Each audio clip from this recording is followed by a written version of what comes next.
আসসালামু আলাইকুম। Welcome back to my channel cooking easy. আজকে আপনাদের জন্য নিয়ে আসলাম সবচেয়ে সহজ এবং মজাদার একটি রেসিপি, ডিম ভুনা। আপনারা সবাই বাসায় এই রেসিপিটি যাতে খুব সহজে বানাতে পারেন, তাই আমি অল্প কিছু উপকরণ দিয়ে আজ আমার রেসিপিটি তৈরি করেছি। একবার বানিয়েই দেখুন, সবাই মুগ্ধ হয়ে যাবে। প্রথমেই একটি হাঁড়িতে ৬টি ডিম নিয়েছি, পরিমাণ মতো পানি নিয়েছি। এবার হাঁড়িতে আধা চামচ পরিমাণ লবণ আমি যোগ করেছি। লবণ যোগ করার কারণ হলো যাতে ডিমের খোসাটি খুব ভালোভাবে ছেড়ে আসে। ডিমের খোসাটি খুলে নিলাম। এবার অন্য একটি হাঁড়িতে তেল নিয়ে তাতে ৩টি কাটা পেঁয়াজ এবং ২টি কাঁচা মরিচ আমি তেলে দিয়ে দিলাম। ভেজে নিতে হবে ভালোভাবে। ভেজে নিয়ে আমি এতে যোগ করব একটি একটি করে উপকরণ। প্রথমেই এতে যোগ করলাম আমি ১/২ চামচ পরিমাণ লবণ। এরপর আমি এতে যোগ করে দিলাম ১/২ চামচ পরিমাণ গুঁড়ো মরিচ। দিয়ে দিলাম ১/২ চামচ পরিমাণ হলুদের গুঁড়ো। এরপর এতে যোগ করলাম ১/২ চামচ পরিমাণ জিরা।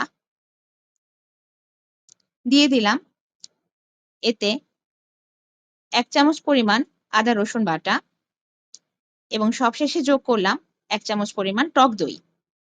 সবগুলো উপকরণ ভালোভাবে মিশিয়ে নিতে হবে, ভালোভাবে ভেজে নিব। এই পর্যায়ে আমি কিছুটা পানি যোগ করব যাতে মশলাগুলো ভালোভাবে কষিয়ে নিতে পারি। ঢাকনা দিয়ে ৫ মিনিট অপেক্ষা করব।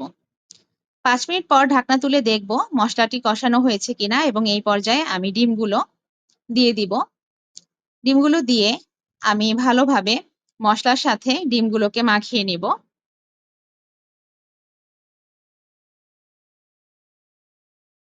এই পর্যায়ে আমি ১ কাপ পরিমাণ পানি যোগ করেছি যাতে ভালোভাবে ডিমের ভিতরে মশলাগুলো ঢুকতে পারে।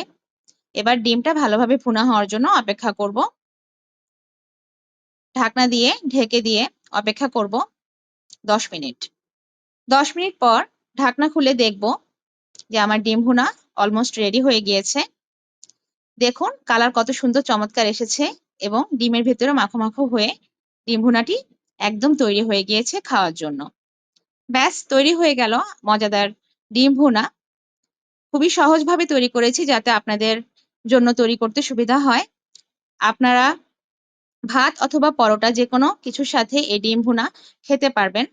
ভালো লাগলে লাইক করবেন, সাবস্ক্রাইব করবেন আমার চ্যানেল এবং বাসায় বানিয়ে অবশ্যই কমেন্ট বক্সে জানাবেন।